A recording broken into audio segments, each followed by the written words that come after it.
जब लग गुरु मिले न साचा, तब लग गुरु करो 10 पांचा। क्या गुरु बदल सकते हैं? क्या गुरु बदलने से पाप लगता है? आध्यात्म के इस मैदान में आखिर सही गुरु कौन है? गीता जी में वर्णित तत्वदर्शी संत कौन है? इन सभी प्रश्नों के उत्तर जानने के लिए अवश्य सुनिए जगत गुरु तत्वदर्शी संत रामपाल जी महाराज के मंगल प्रवचन। सत साहिब दर्शकों, जब एक आम इंसान जीवन में हर संभव पूजा पाठ, व्रत उपवास, टोने टोटके और देवी देवताओं की उपासना कर ले और फिर भी उसे दुख, बीमारी, मानसिक अशांति और पारिवारिक झगड़ों से छुटकारा नहीं मिले, तो वह निराश होकर नास्तिकता की ओर बढ़ने लगता है। दर्शकों, ऐसी ही कहानी थी उत्तराखंड के रहने वाले जोगा सिंह जी की। जोगा जी बचपन से ही पूजा पाठ और मंदिरों में जाते थे और हर वो साधना करते थे जो भी सुखदायक मानी जाती है। लेकिन दर्शकों, इसके बावजूद भी न तो इनकी घर गृहस्थी में शांति आई और न ही इनके मन को सुकून मिला। उल्टा जोगा जी मानसिक तनाव और घरेलू कलह के शिकार होते चले गए। लेकिन दर्शकों, आज जोगा जी का कहना है कि संत रामपाल जी महाराज से दीक्षा लेने के बाद मेरे जीवन में चमत्कारिक बदलाव आया है। सबसे पहले तो मेरी नशे की आदत अपने आप छूट गई। उसके बाद मेरी मानसिक स्थिति सुधरी, पारिवारिक जीवन में शांति आई और मेरे जीवन में नई ऊर्जा का संचार हुआ। दर्शकों, क्या सिर्फ संत रामपाल जी महाराज से नाम दीक्षा लेने मात्र से जीवन के सारे दुख मिट सकते हैं? क्या सच्चे सतगुरु की शरण में आकर वो नशे की आदत भी छूट सकती है जो सालों से इंसान को जकड़े हुए हो? आखिर इसके पीछे की सच्चाई क्या है? आइए सुनते हैं जोगा सिंह जी की कहानी, उन्हीं की जुबानी। नमस्कार सर। नमस्कार जी। सर, क्या नाम है आपका? जोगा सिंह। जोगा जी, आप कहाँ से हैं? जिला अल्मोड़ा से। सर, संत रामपाल जी महाराज से नाम दीक्षा आपने कब ली? 2013 में। संत रामपाल जी महाराज से नाम दीक्षा लेने से पहले आप क्या भक्ति साधनाएं करते थे? इनसे लेने से पहले से मैं देवी देवताओं की भक्ति करता था और शिव जी को मैंने पहले गुरु बनाया था। इंसानों को मैंने पहले गुरु नहीं बनाया था, क्योंकि मैं इन गुरुओं के चक्कर में कभी रहा नहीं और मेरे को इन चीज़ों से कोई लाभ हुआ भी नहीं और मुझे कोई इनमें सच्चाई दिखी भी नहीं, क्योंकि सबकी एक ही बात थी और एक ही चीज़ बोलते थे। कहते थे कि भाई ब्रह्मा विष्णु मैं से ऊपर का कोई ज्ञान बताता नहीं था, दुर्गा को से माता कोई बताता नहीं था।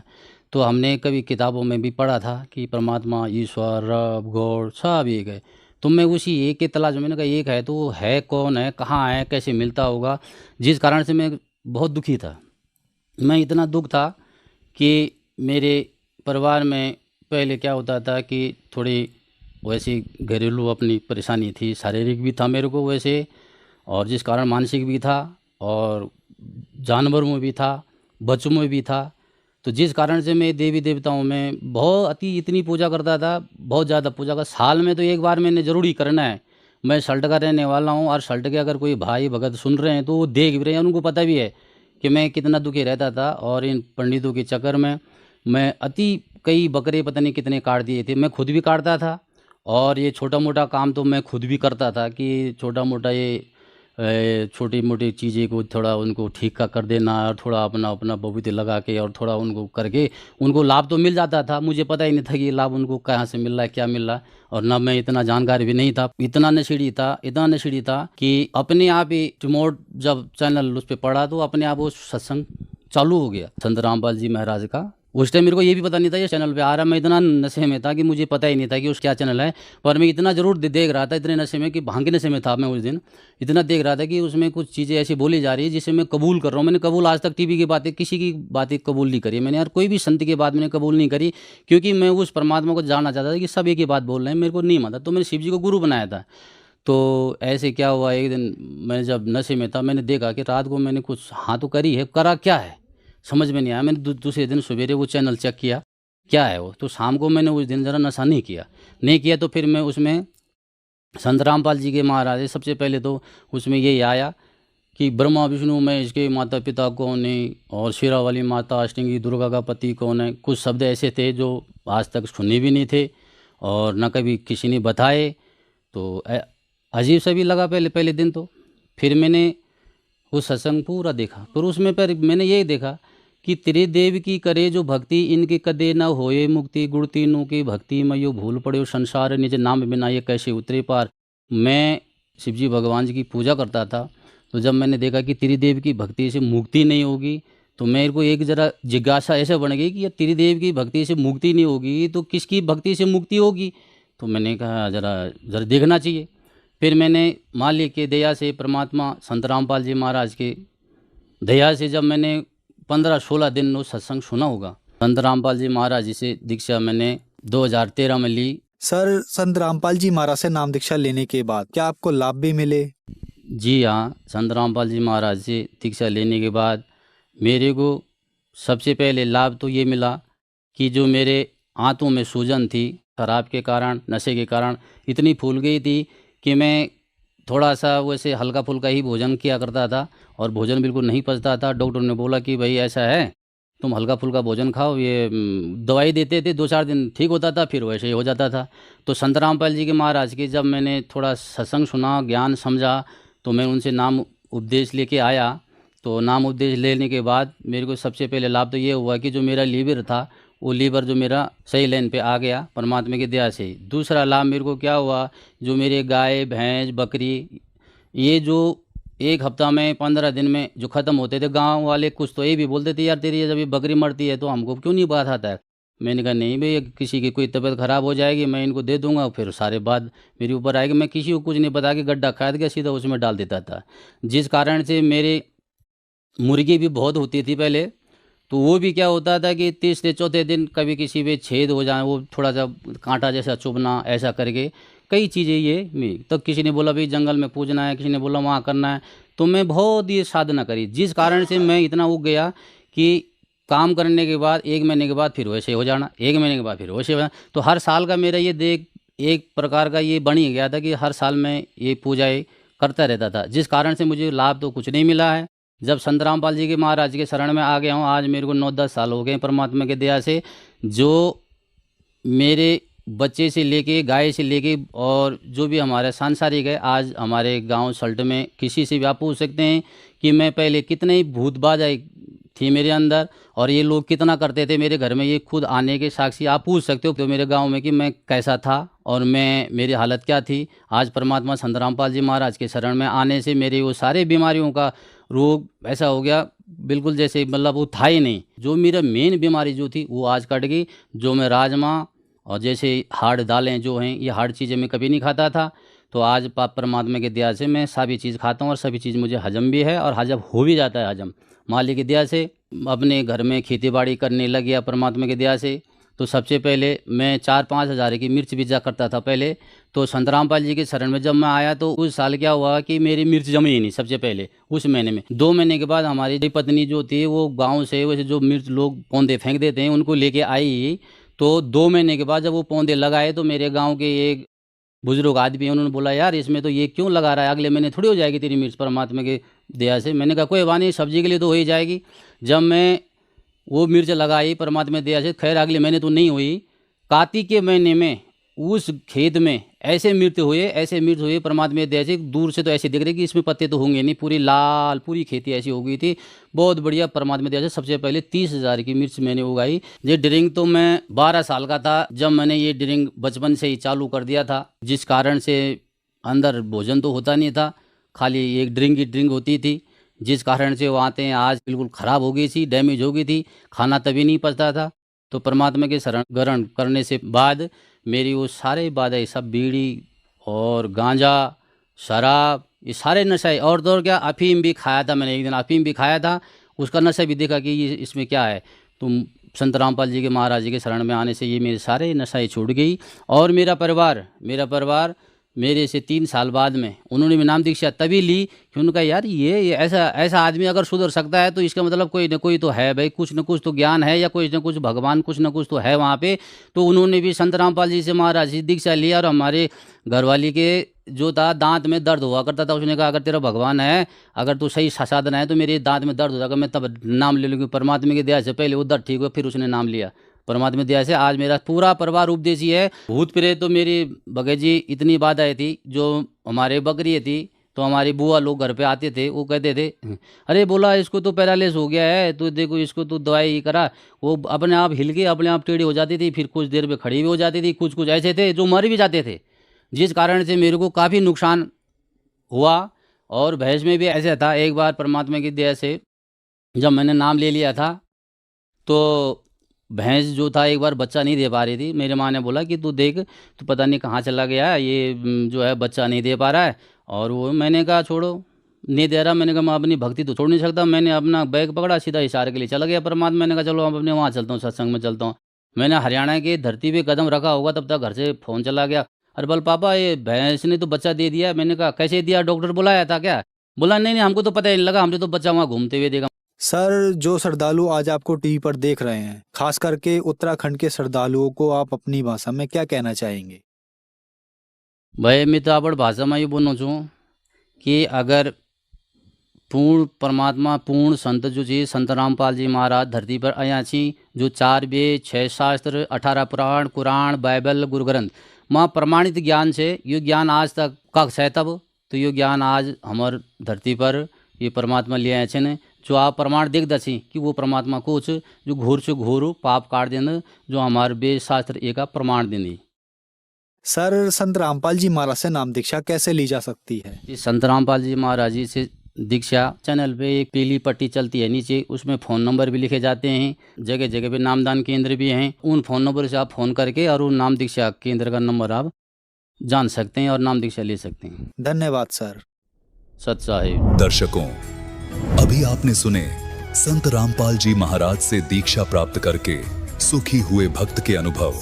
अब देखिए जगत गुरु तत्वदर्शी संत रामपाल जी महाराज के मंगल प्रवचन।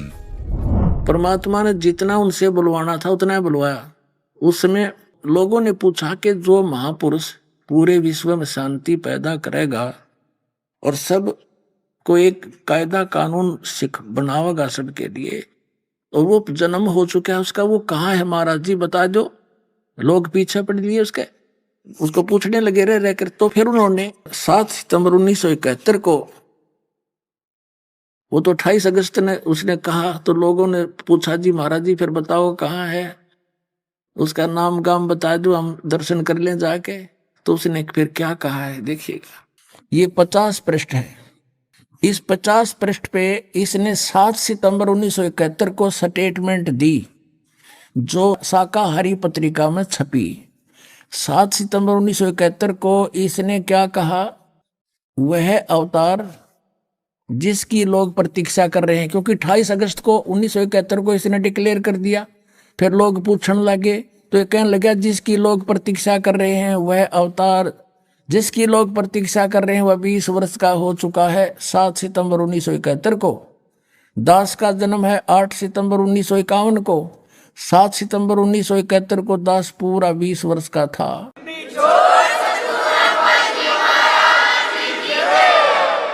पुण्यात्माओं, इस दास का जन्म 8 सितंबर 1951 को हुआ था।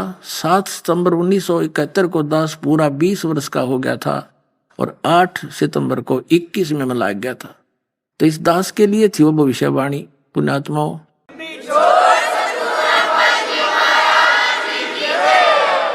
और पुण्यात्माओं, सन 2011 में साधना टीवी चैनल के ऊपर आध्यात्मिक ज्ञान चर्चा के माध्यम से उसको संदेश भी भिजवा दिया गया था कि यदि आप जी की दिव्य दृष्टि आज काम कर रही है, जो 1971 में जिसके विषय में आपने कहा था, ये बता दे वो कौन है, रामपाल है या कोई और। ये दास आ चुका है और कह दे एक बार तेरे चेला ने, उनका कल्याण हो जाएगा। लेकिन उसकी बुद्धि उस समय स्लिप हो चुकी थी, बैटरी खत्म हो गई थी, दिव्य दृष्टि काम कर नहीं थी। तो परमात्मा ने उसको इसलिए जीवित रखा था, एक बार वो कह देता ना कि वो आलिया भाई मैं उस दिन कहूँ था, तो उसका भार मुक्त हो जाता वो, और वो बच्चे सारे यहाँ का अपना उपदेश ले लेते, कल्याण हो जाता। उसने ऐसा नहीं कर पाया क्योंकि उसकी बैटरी डाउन हो गई थी, बुद्धि उसकी काम करना बंद हो गई थी, भक्ति नाश हो लिया था। फिर परमात्मा ने 6 महीने के बाद उसकी टिकट काट दी। जा भाई तू ना बताता थे ना, 116 साल तक जीवित रखा, जिंदा लाश फिर थी, वह 4 पाइयों पर डाले फिरा करते थे, गला पड़ा था सारा, गल गया सारा। सत साधना ना करने से पुण्यकर्मी प्राणी ना अपना नाश करा जीवन का और करोड़ों और बर्बाद कर गया।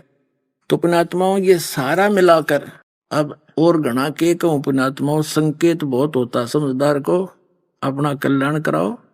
ये समय बार बार नहीं मिलेगा। सतलोक आश्रम बरवाड़ा आओ और सबको समझाओ और सब पार हो जाओ। बोलो सतगुरुदेव।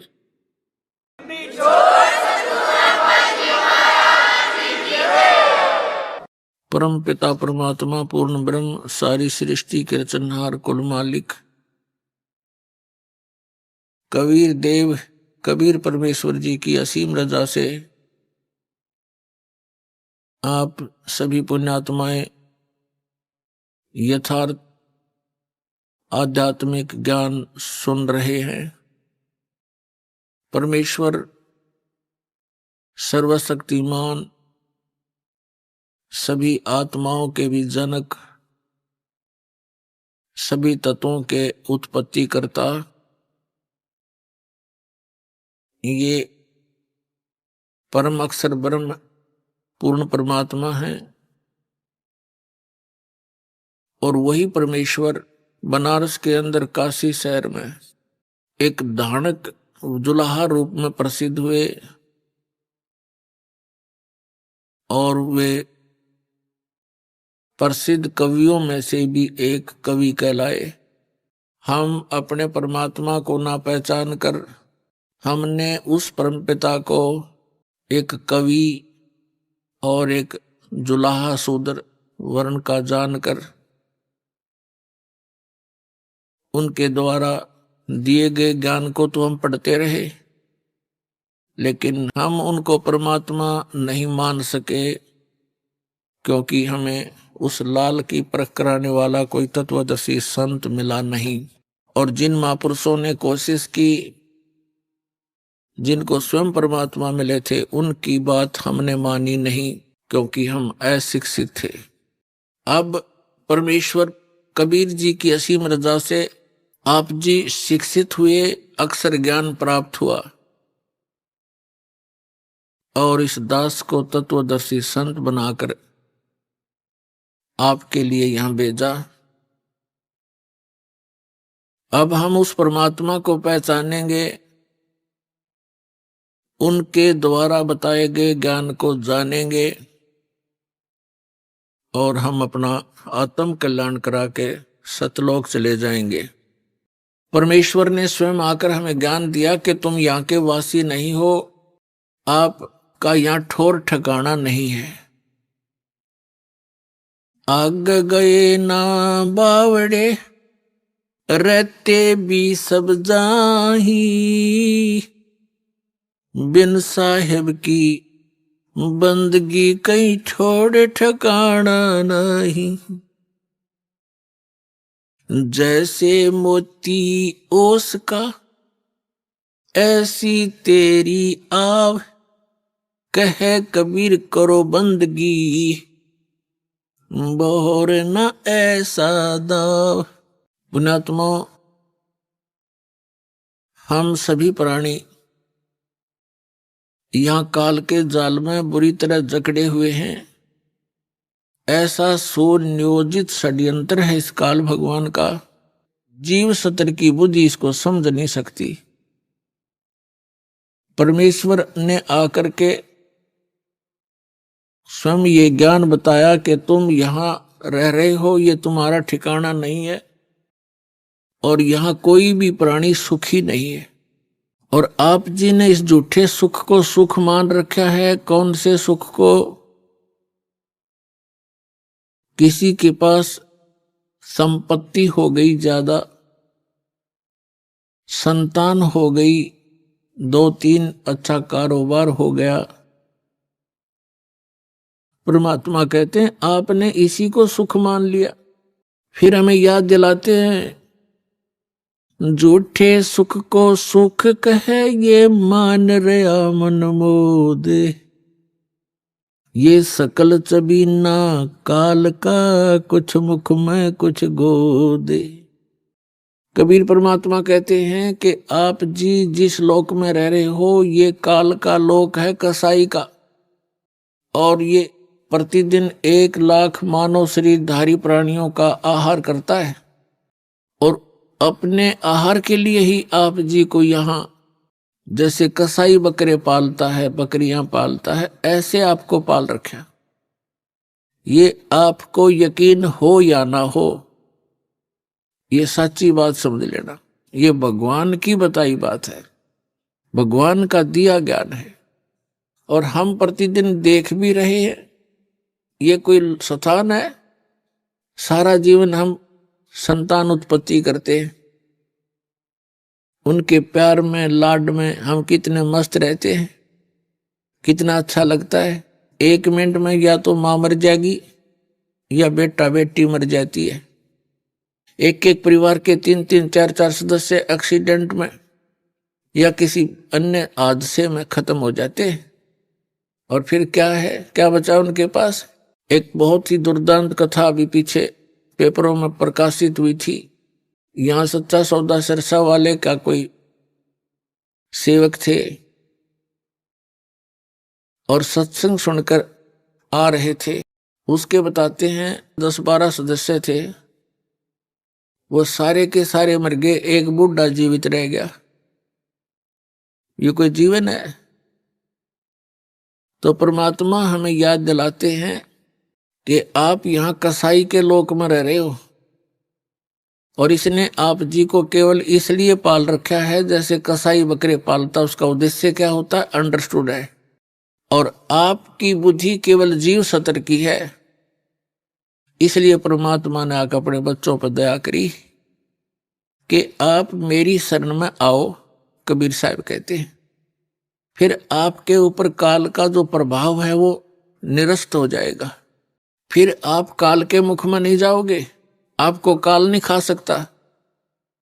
आपके बच्चों की सुरक्षा करेगा परमात्मा, आपकी सुरक्षा करेगा।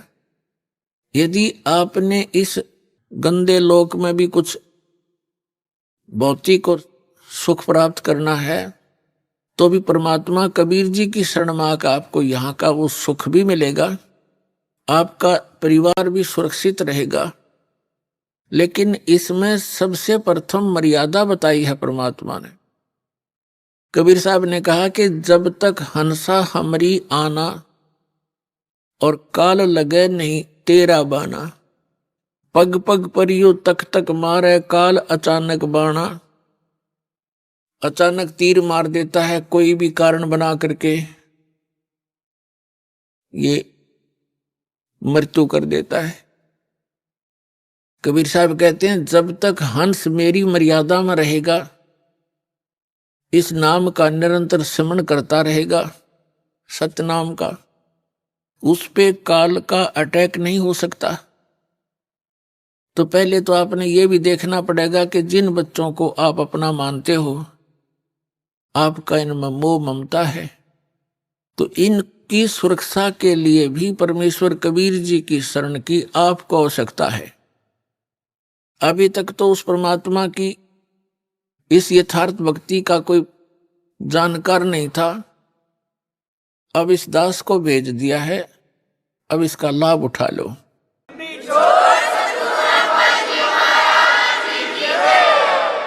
और फिर आप भी सतलोक जाओगे, आपका परिवार भी सतलोक जाएगा।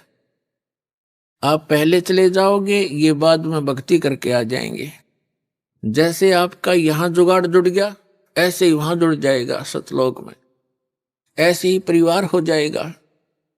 फिर वो परिवार आपका ऐसा ही प्रिय होगा और वहां कोई दुर्बुद्धि नहीं, कोई विकारी प्राणी नहीं, वहां किसी चीज का अभाव नहीं और सब सुविधाएं, सब सुख आपको उपलब्ध होंगे। आप जो यहाँ आप सुविधाएं खोज रहे हो, ये सारी सुविधाएं आपको सतलोक में प्राप्त होंगी और वो सदा रहेंगी। तो उसके लिए आपने थोड़ी सी हिम्मत, प्रयत्न, संघर्ष सब करना पड़ेगा। जैसे हम जिस समाज में रह रहे हैं वो इस तत्व ज्ञान से अपरिचित है। ऐसा जानो जैसे आप विद्यार्थी हैं, वो विद्यार्थी नहीं है। तो विद्यार्थी के लिए जो भी कार्य टीचर बताते हैं और विद्यार्थी उनको ठीक रेगुलर उनको कर रहे हैं तो वो बच्चे सफल हो जाते हैं। यदि विद्यार्थी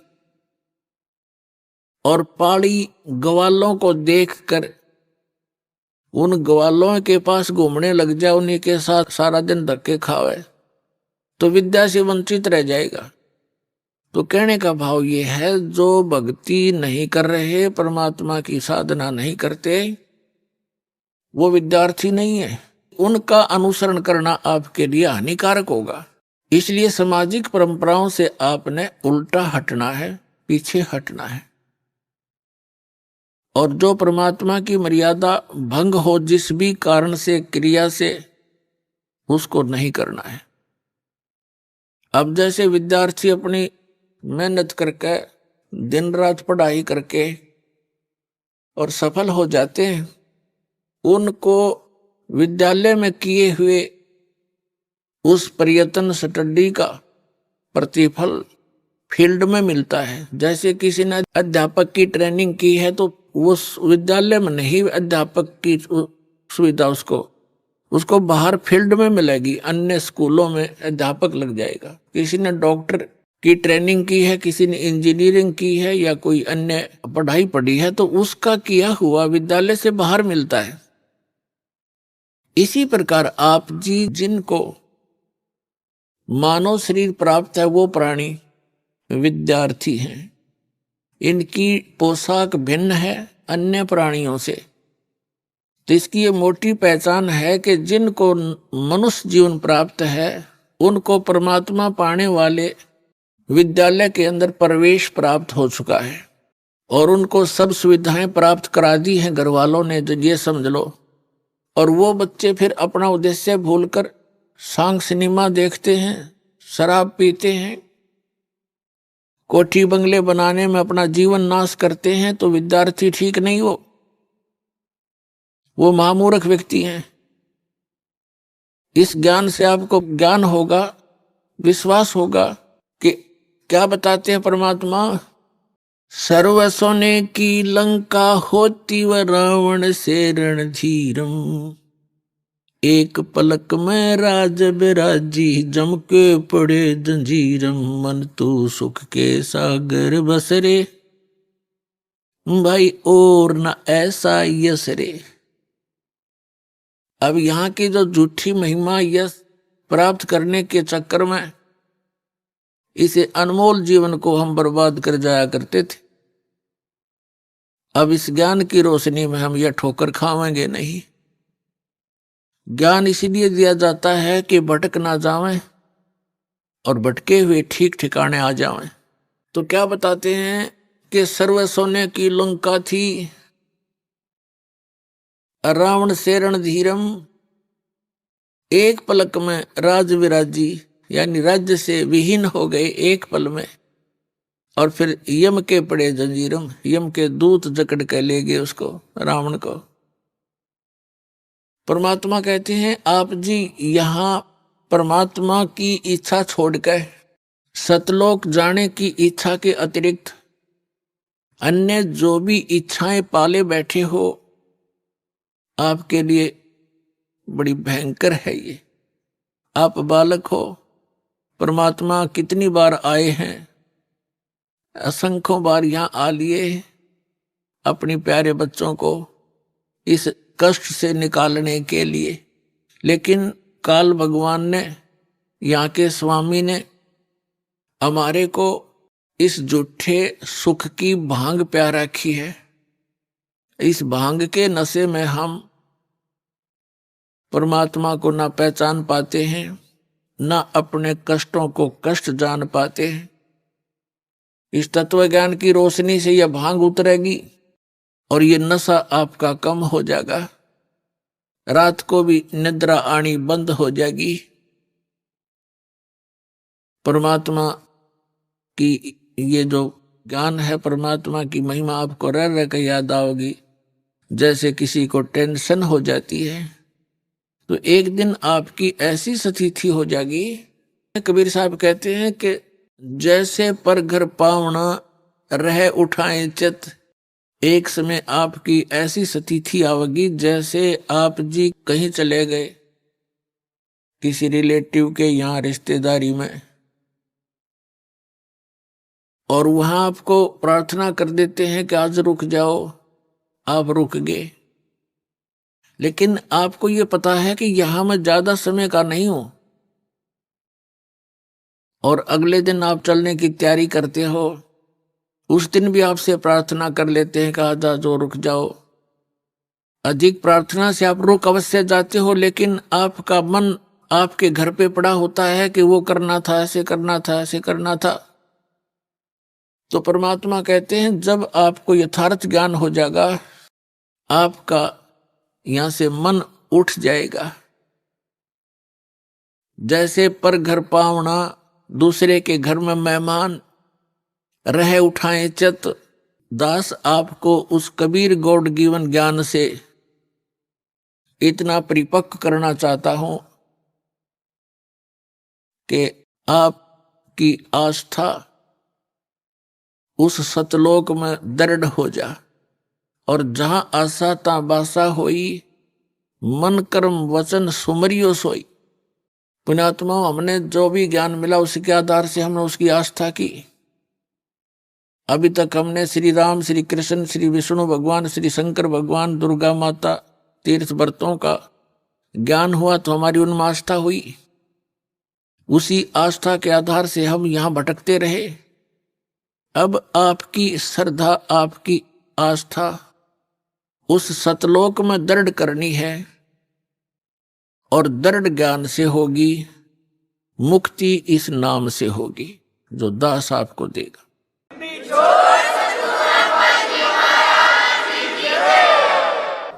तो ज्ञान के आधार से परमात्मा कहते हैं क्या मांगो कुछ थिर न रहाई, देखत नैन चला जग जाई, 1 लख पूत 1.25 लख नाती, उस रावण के दीवान बाती। परमात्मा याद दिलाते हैं किसी के संतान नहीं है, वो केवल संतान की ही रट लगा रखी है, भगवान संतान दे, भगवान संतान दे। अब उसका दोष भी नहीं बेचारे का, क्योंकि इस काल भगवान ने हमारे अंदर एक ऐसी प्रेरणा बना रखी है, ऐसा समाज बना रखा है कि पुत्र नहीं हुआ, संतान नहीं हुई तो कोई जीवन नहीं मनुष्य का।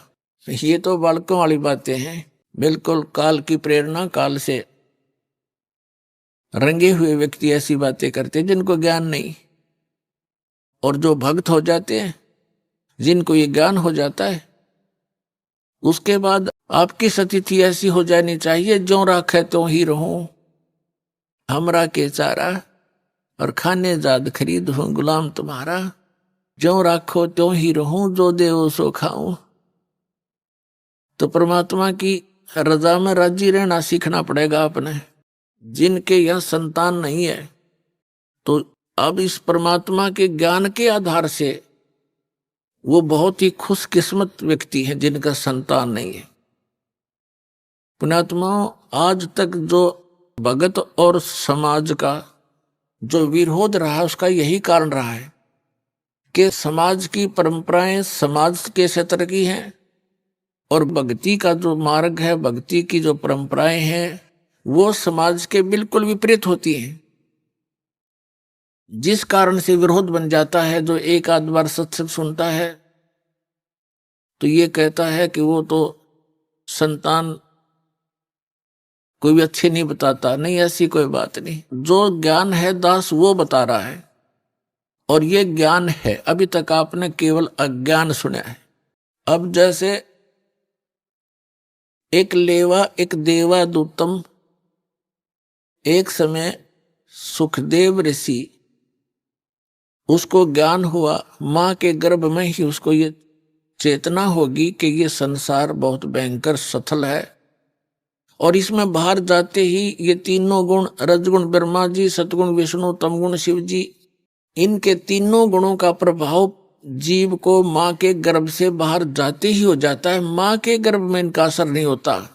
उस समय इस बच्चे को, बेटा या बेटी को, अपने पूर्व जन्म की भी चेतना रहती है, आगे उसके प्रारब्ध में के कष्ट आने उसको वो भी याद रहते, और बार बार यही रटना लगाता है कि हे भगवान आपके ज्ञान को आधार बनाऊंगा, परम संत की खोज करके मैं मोक्ष कराऊंगा।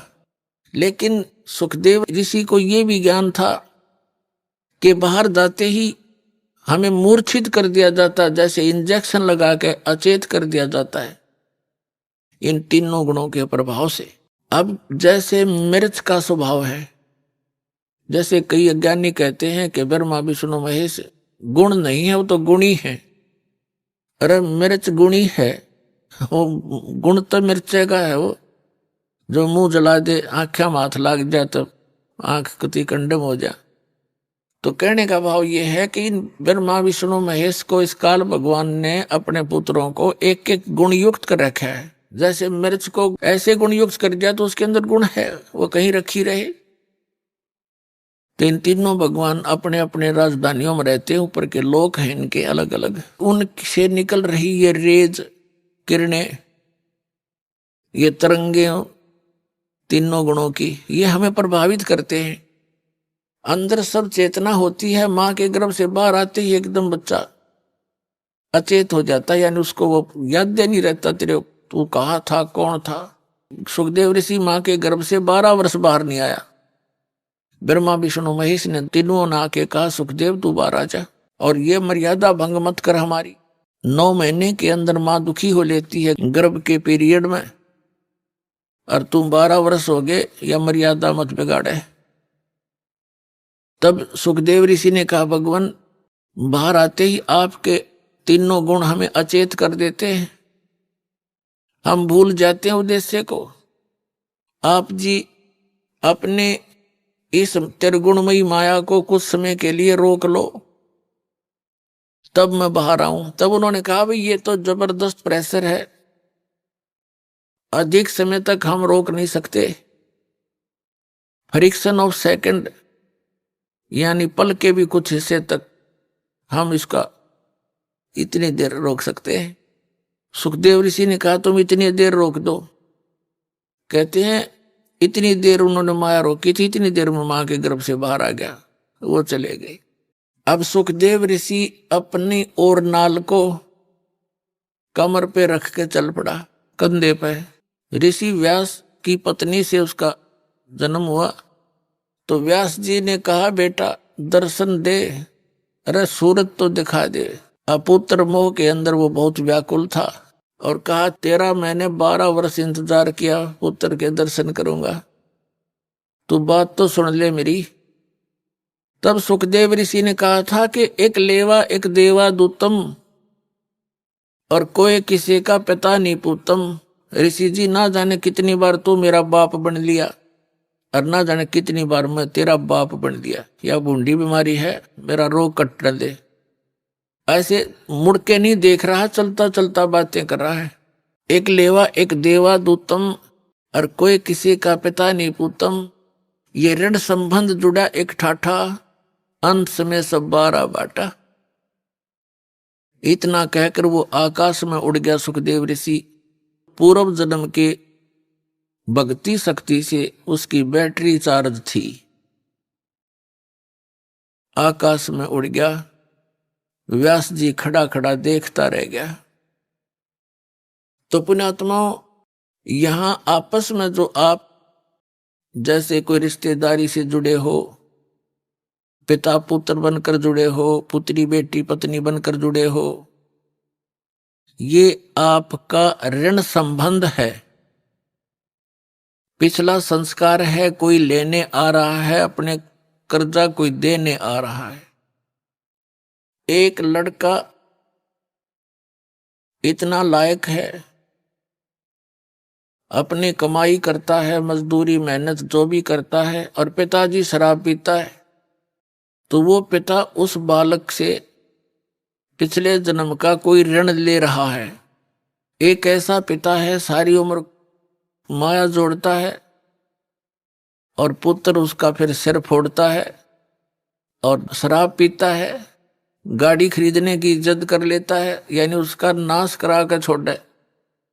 तो कहने का भाव ये है, एक लेवा एक देवा दूतम, कोई किसी का पिता निपुतम, ऋण संबंध जुड़ा एक ठाठा, अंत में सब 12 बाटा। 12 बाट का अर्थ अपने अपने रास्ते जाएंगे, जहां संस्कार पूरा हुआ वही मृत्यु हो जाएगी। जब तक आप कबीर परमेश्वर की शरण में इस दास के माध्यम से नहीं आओगे, तब तक आपका एक जैसा भी संस्कार है वही मिलेगा, उसमें कोई परिवर्तन नहीं हो सकता।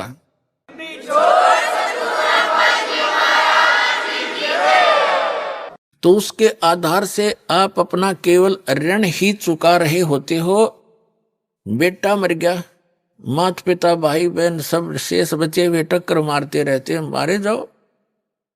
अब वो तो आने से रहा, उसका समय पूरा हुआ, उसका ऋण खत्म हुआ, जितना लेना था वो लेकर चला गया।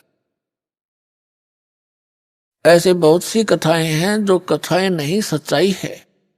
एक व्यक्ति था, उसको एक पुत्र प्राप्त हुआ, उसकी पत्नी की मृत्यु होगी। उसने रीमैरिज की, उससे भी एक पुत्र प्राप्त हुआ, फिर दोनों की ही मृत्यु होगी।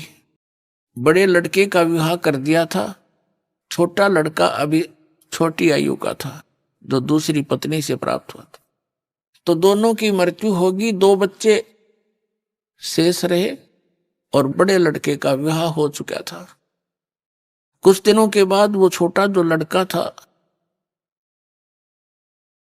वो रोगी हो गया। उसके बड़े भाई ने, मौसी के बेटे ने बहुत कुछ इलाज भी करवाया कुछ दिन। फिर उन दोनों के मन में दोष आ गया। किसके? उस बड़े भाई और उसकी पत्नी के मन में। इसके हिस्से में लगभग 15-16 एकड़ जमीन है, मकान आते हैं। ये बीमार है, रोगी है, इसको कोई ऐसा विष दिलवा दे ये मृत्यु को प्राप्त हो जाए, क्यों पैसे खराब करे। उन्होंने उस वैद्य से संपर्क किया जो उसका ट्रीटमेंट कर रहा था। उसको लालच दे दिया कि उसने कहा मैं 500 रुपये लूंगा और इस काम न कर दूंगा। उसको 500 रुपये दे दिए। उसने ऐसी औषधि दे दी, विष डाल करके वो लड़का मृत्यु को प्राप्त हो गया। अब बात समाप्त हुई, भाई बच्चा बीमार था, मर गया, कोई ऑब्जेक्शन, कोई शंका किसी को नहीं हुई। लेकिन भगवान से कैसे छुपा देंगे हम। अब क्या होता है कि 1 वर्ष के बाद उनको पुत्र हुआ। इकलौता पुत्र के लाड प्यार में न्यौछावर हो गए। अच्छा खाना खिलावे, बड़ा लाड प्यार से पाले। गिने दिनों में वो युवा हो गया। जब 16, 17, 18 वर्ष का हो गया तो उसका विवाह कर दिया। पहले बाल विवाह की प्रथा थी, तो विवाह कर दिया। विवाह होने के बाद वो बालक बीमार हो गया, रोगी हो गया, असाध्य रोग हो गया। अब वो तो अपना बेटा था, इसलिए इलाज कराना अनिवार्य था।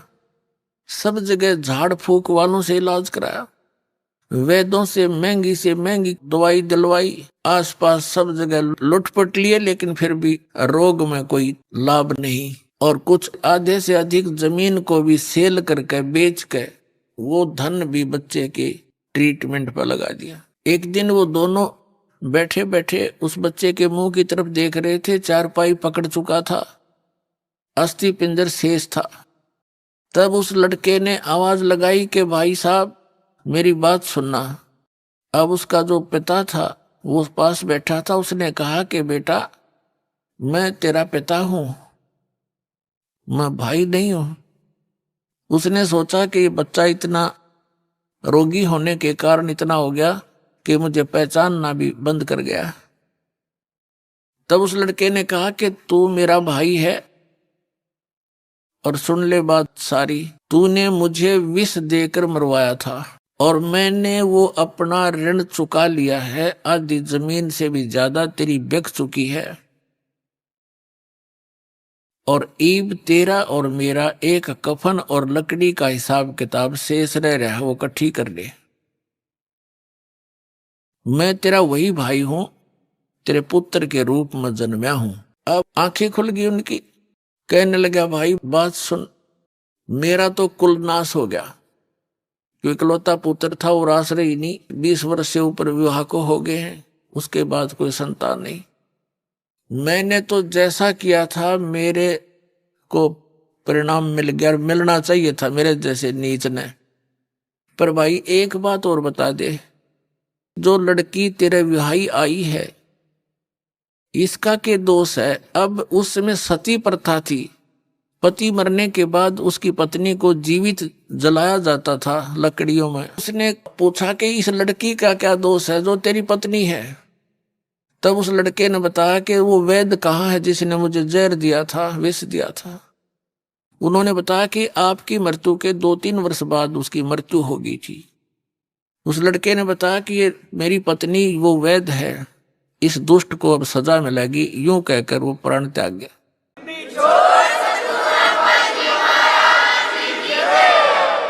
पुण्यात्माओं, ये 100 की 100 सत्य बातें हैं, क्योंकि जब तक हमें परमात्मा का डर नहीं होता हम इनको कान्ना पर टाल देते हैं। कोई ये क्या सोचता है कि वैसे कथाएं नहीं। कबीर साहब कहते हैं, तुमने उस दरगाह का मैल नहीं देखा, धर्मराज के तिल तिल का लेखा। तो कहने का भाव ये है पुण्यात्माओं, फिर भी जो भी आपका ऋण संबंध जुड़ा है, परिवार है, बेटा है, बेटी है, माता पिता, भाई बहन है, अब इस ऋण को हमारे लिए तो ये भारी बात है। जैसे किसी का 1-2 लाख रुपया कर्जा हो, उसकी मित्रता किसी अच्छे सेठ साहूकार से हो जाए जिसका करोड़ों की संपत्ति हो, तो उसने उसके ऋण मुक्त करने में 2 मिनट लगेंगे। 2 लाख रुपया पकड़ा देगा, ले बेटा ले ले, हो जा तेरे जब दे दिए ना तो मत देना। ऐसे भी नेक पुरुष हुआ करते थे। तो ये समर्थ शक्ति कबीर साहब है। आपसे तो ये ऋण उतरा नहीं, क्योंकि जो विधान आपने अपना रखा है, जिस भगवान की आस लिए बैठे हो, वो तो आपका किया भोग कर ही समाप्त होगा, दुख भी और सुख भी, ऐसा नियम है। और इस परमात्मा का नियम है कि आपके पापों का नाश कर देंगे। पिछला संस्कार सब खत्म हो गया, वर्तमान का जो प्रारब्ध है उसमें परिवर्तन करेगा आपके में। आपके बच्चों को अपने कोटे से धन देगा, आपको प्यार दिलाएगा उनसे, क्योंकि बच्चों को ऐसा ज्ञान दे दिया जाएगा। जिन बच्चों ने आपको सताना था, कोई चोरी करके जेल में जाना था, कोई डाके मारना थे, या शराब पी कर आपको तंग करना था, आपकी पुत्री ब्याही जाती है, दामाद दारू पी रहा होता है, पत्नी को लड़की को सताता है, माँ बाप भी रात को बैठकर चिंतित होते हैं। तो ये सब समस्याओं का समाधान, ये संस्कार आपके परमात्मा कबीर जी बदल देगा, तो आपका जीवन सुखी होगा।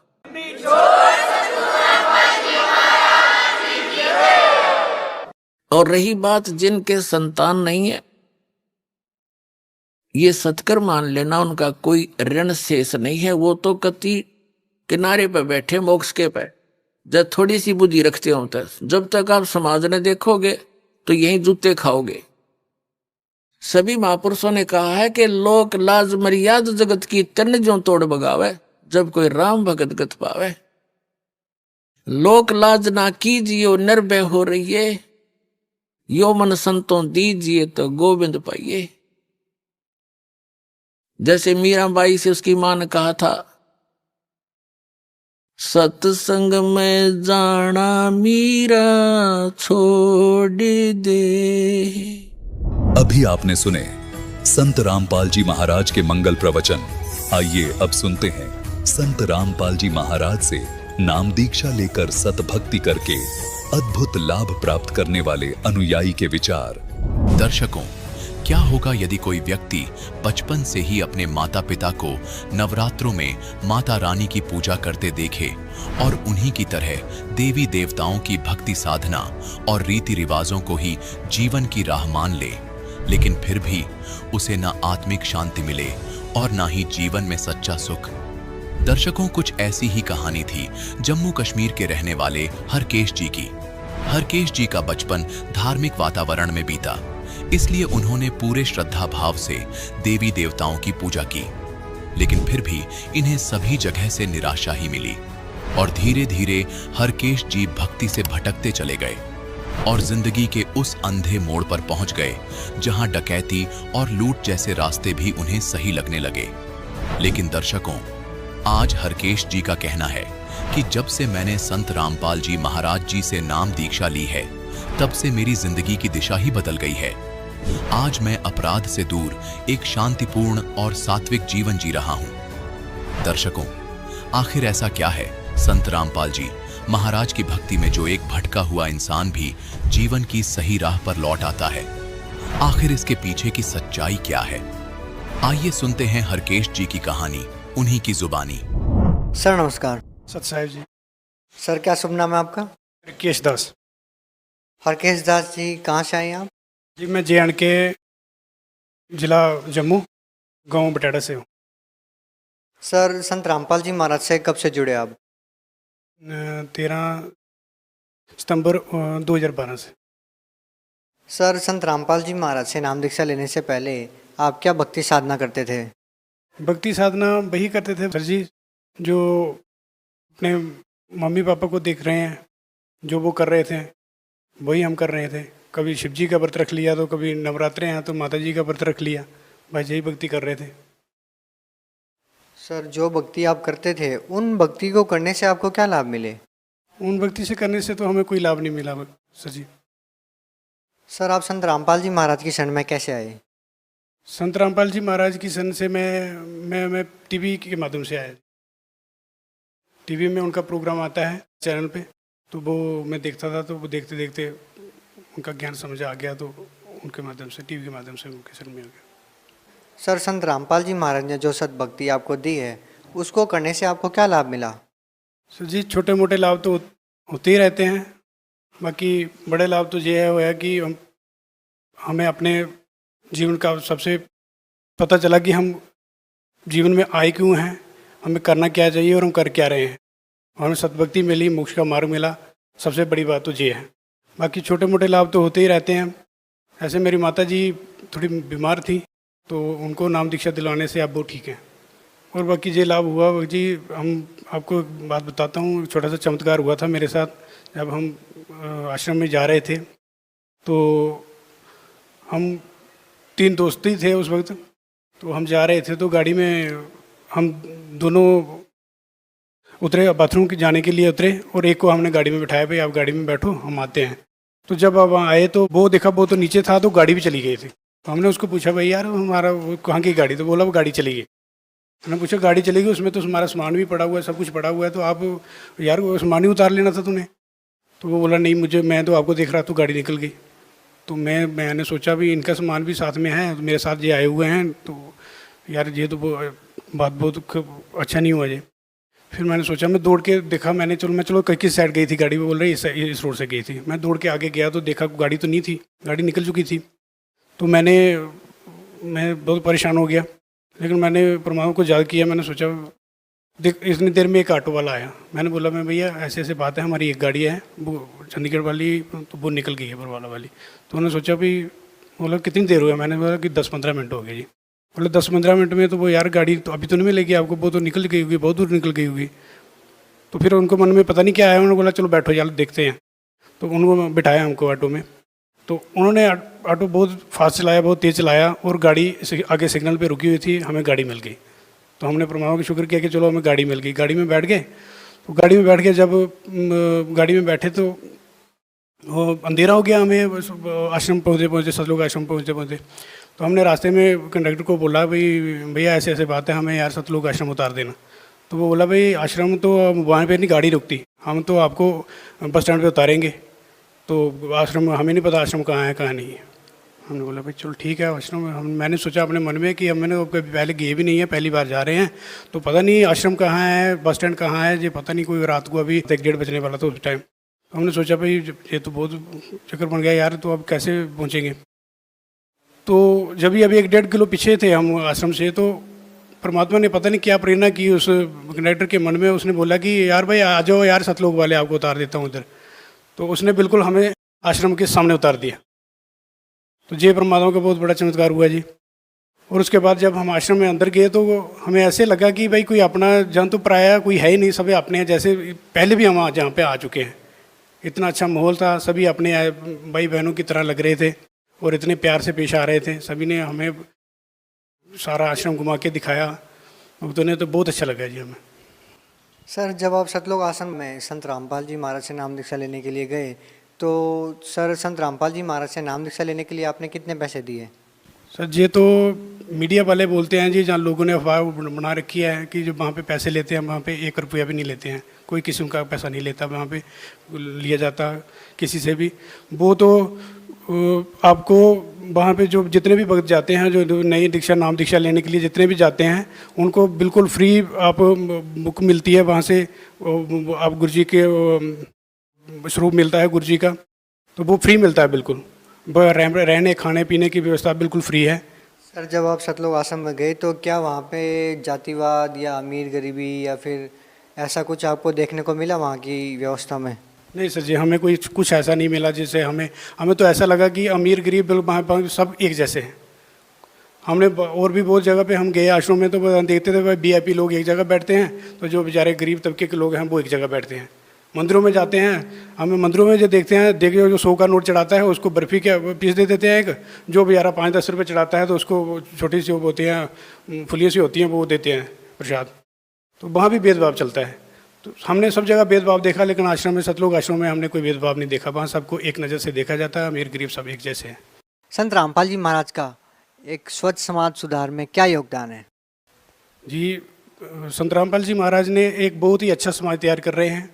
कोई भी उनके अनुयायी जो हैं, उनके पहली तो उनको दीक्षा लेने के लिए उनके लिए कुछ नियम हैं। उन नियमों को जो फॉलो कर सकता है उनको वो नाम दीक्षा दी जाती है। सर वो क्या क्या नियम है जो संत रामपाल जी महाराज से नाम दीक्षा लेने के लिए फॉलो करने पड़ते हैं? वो नाम दीक्षा लेने से पहले एक तो आपको देश नहीं लेना, आप मांस शराब नहीं खाएंगे, आप जुआ नहीं खेलेंगे, सिगरेट बीड़ी तंबाकू कोई भी किसी किस्म का भी नशा नहीं करेंगे आप। और दहेज प्रथा जो है, जो किसी से दहेज ना लेना है ना देना है। जो क्रियाकर्म वगैरह होते हैं ये सब नहीं करने, किसी अन्य देवी देवता की पूजा नहीं करनी सिवाय अपने गुरु के, क्योंकि परमात्मा कहते हैं कोटि के नाम संसार में जिनसे मुक्ति ना हो, सार नाम वो गुप्त है जो जाने बिरला कोई। तो परमात्मा का जो सच्चा नाम है उसी का सिमरन करो, उसी से मुक्ति होगी आपकी। बाकी तो करोड़ों नाम है, सभी आप जब कर रहे हैं उनसे तो मुक्ति होगी नहीं। तो सर आपको लगता है कि जो भक्ति संत रामपाल जी महाराज ने आपको दी है उसको करने से आपका पूर्ण मोक्ष होगा? 100% होगा सर जी। सर संत रामपाल जी महाराज के बारे में ऐसा भी कहा जाता है कि वो सभी देव देवताओं की भक्ति छुड़वाते हैं। सर आप क्या कहना चाहेंगे इस बारे में? सर मैं ये कहना चाहूँगा कि संत रामपाल जी महाराज भक्ति छुड़ाते नहीं हैं, बल्कि विधि से करवाते हैं, शास्त्र के अनुकूल कराते हैं। अभी जैसे सभी बोलते हैं कि हम भी भक्ति कर रहे हैं, सभी बोलते हैं, कोई पत्थर रख देता है भाई ये भी शिव जी है, उसको जल चढ़ा दिया भाई ये भी शिव जी है। कोई कुछ कर रहा है, कोई कुछ कर रहा है, अपनी मनमानी पूजा कर रहे हैं, उनसे तो उनको कोई लाभ होना नहीं। शास्त्र विधि को छोड़ के जो मनमानी अपने मनमान आचरण कर रहे हैं उनसे उनको कोई लाभ होगा नहीं। देवी देवता को गुरु जी संत रामपाल जी महाराज छुड़ाते नहीं हैं, बल्कि उनके विधि वक्त उनकी साधना बताते हैं जिससे उनको लाभ होता है। सर भगत समाज को क्या संदेश देना चाहेंगे? भक्त समाज से मैं हाथ जोड़कर यही प्रार्थना करना चाहता हूँ कि अपने भाइयों बहनों से, माता पिताओं से यही प्रार्थना करना चाहूँगा कि आप आज से पहले 50 साल पहले पीछे चले जाओ तो जो भी हमारे बुजुर्ग लोग थे वो बेचारे पढ़े लिखे नहीं थे, अनपढ़ लोग थे। तो उनको जैसे कुछ लोगों ने जैसे उनको पढ़ाया, जैसे उनको सिखाया, वही रीति रिवाज आज बन गया। आज 500 साल पीछे चले जाओ तो वो बिल्कुल बेचारे अनपढ़ लोग थे, उनको कुछ ज्ञान नहीं था, किताबों का उनको कोई ज्ञान नहीं था। तो उस वक्त परमात्मा ने सभी को ज्ञान देने की कोशिश की, मगर सभी ने ये सोचा कि ये पढ़े लिखे नहीं है। तो मैं वर्तमान को यही प्रार्थना करना चाहता हूँ कि कम से कम आप आज पढ़े लिखे हो, कम से कम अपने सत्कर्म देखो, अपनी गीता देखो, बाइबल देखो, उसमें लिखा क्या है और उनके अनुसार भक्ति करें और अपने जीवन मरण के चक्कर से छुटकारा पाएं। सर बहुत बहुत धन्यवाद आपका। साहिब जी।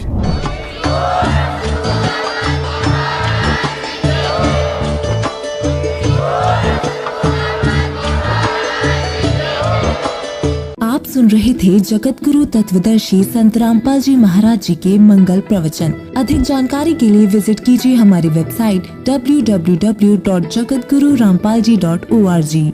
संत रामपाल जी महाराज जी के शुभ आशीर्वाद से पूरे विश्व भर में 500 से भी ज्यादा नाम दीक्षा केंद्र हैं, जिन पर संत रामपाल जी महाराज जी द्वारा ऑनलाइन निशुल्क नाम दीक्षा दी जा रही है। अपने नजदीकी नाम दीक्षा केंद्र का पता करने के लिए संपर्क करें 8222880541।